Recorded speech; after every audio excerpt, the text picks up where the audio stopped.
Honourable Minister Johanna and government representatives, dear friends of Aegis Trust, delegates from across the world, friends from the diplomatic community, changemakers here present, good morning.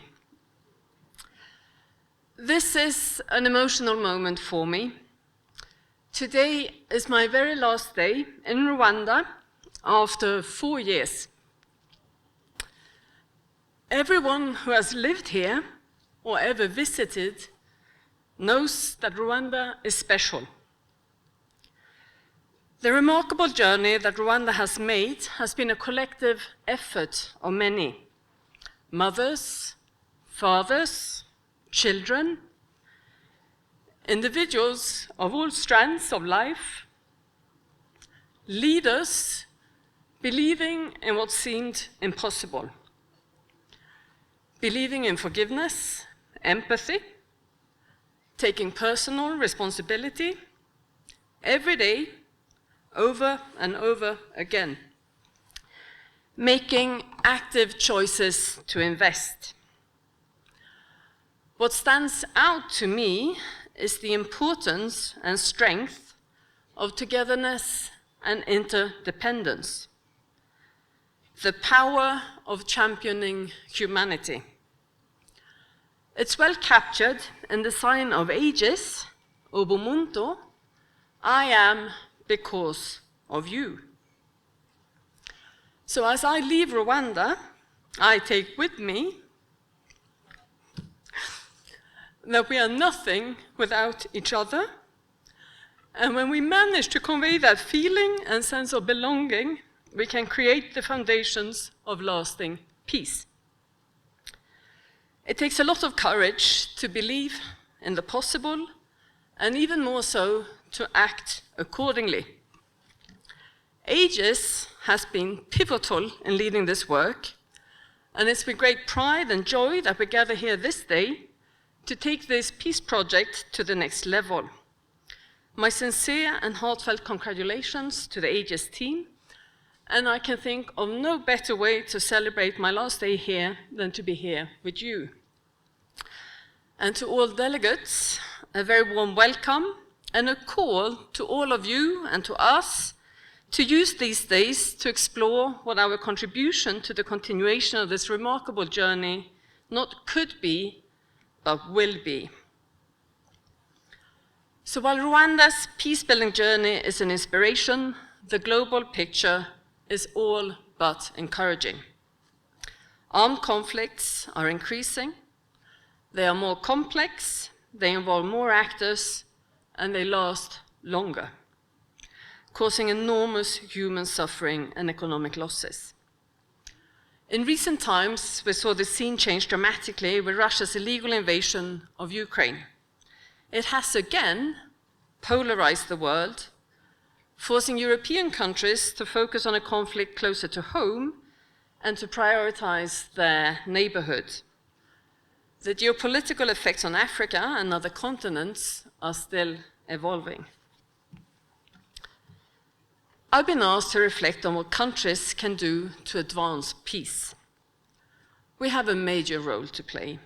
The complexities of today's conflicts require us to work on many levels, from prevention to mediation, from the community level to the global stage.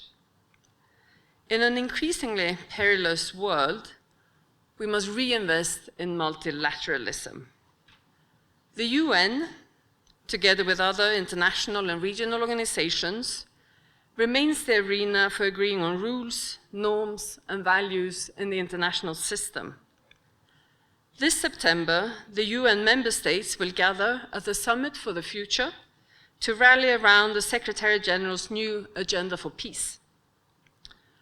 The summit won't resolve the trust deficit in today's security landscape, but it will say something about the extent to which the international community is prepared to deal with the challenges at hand. Sweden, for sure, will play its part. We will continue to promote the rules-based system and the UN Charter. States also have to facilitate conflict prevention and peace building on the ground.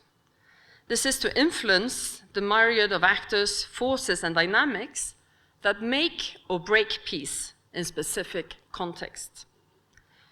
Through our development cooperation around the world, our embassies work with partner organizations that are experienced and credible in the local context.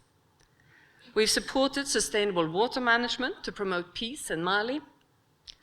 Our partners in Colombia have facilitated efforts of transitional justice, for example, by including FARC members in the search for missing people. Here, in the Great Lakes region, we have supported women-led small-scale trade between countries at odds. In all these cases, understanding the local particularities and the conflict dynamics has been key for success.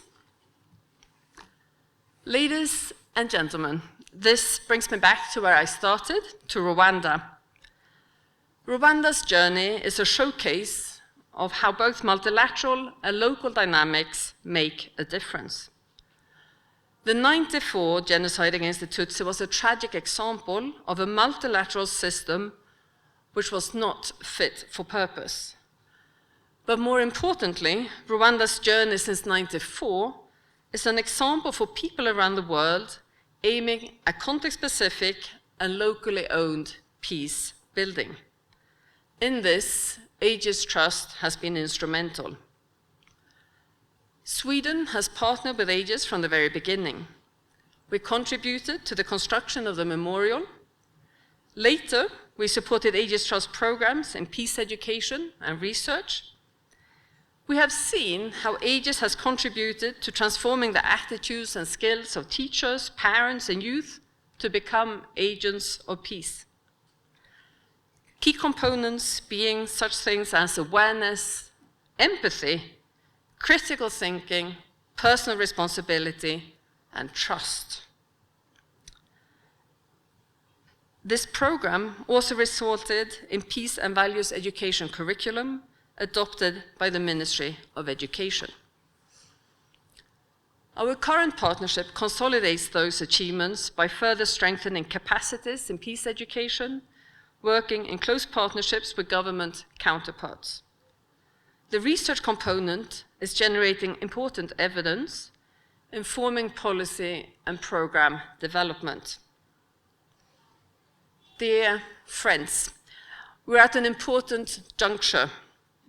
This year marks 30 years since the genocide against the Tutsi, 25 years since the establishment of Aegis Trust, and 20 years since the opening of the Kigali Memorial, this beautiful setting that's been the scene of such important growth and healing over the years.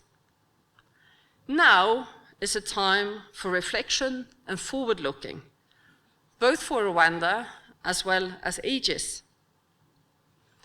In Rwanda, I've sensed this forward-looking and a new kind of hope. Some people are expressing that they are beginning to feel safe enough to start letting go of the burden they've carried for decades. Eyes are turned upon the post-genocide generation, the under 30-year-olds that have not lived through the hate and violence of previous generations. Instead, they've grown up in an era that reinforced unity and respect. To empower the young as change agents will indeed be key for the years to come. This requires support to manage trauma they inherit from the parents, creating spaces where they can influence, nurturing critical thinking, but also inclusive economic policies that promote youth employment. As to Aegis, Aegis is looking to construct the Isoke Peace Institute as a place where people can come together to exchange ideas and learn. In Rwanda, from Rwandans. It's the culmination of 30 years of work in preventing genocide, representing a shift from reducing the path to violence to increasing the path to peace. There's a solid foundation in place in Rwanda and with the work of Aegis. So as I'm leaving the country, it's my hope that all of you and Sweden We'll continue to partner with Aegis in walking the extra mile to help the youth build the country they wish for and to help future generations build the world we want to live in. In the words of Mahatma Gandhi, there's no way to peace. Peace is the way. That wisdom still holds. Thank you.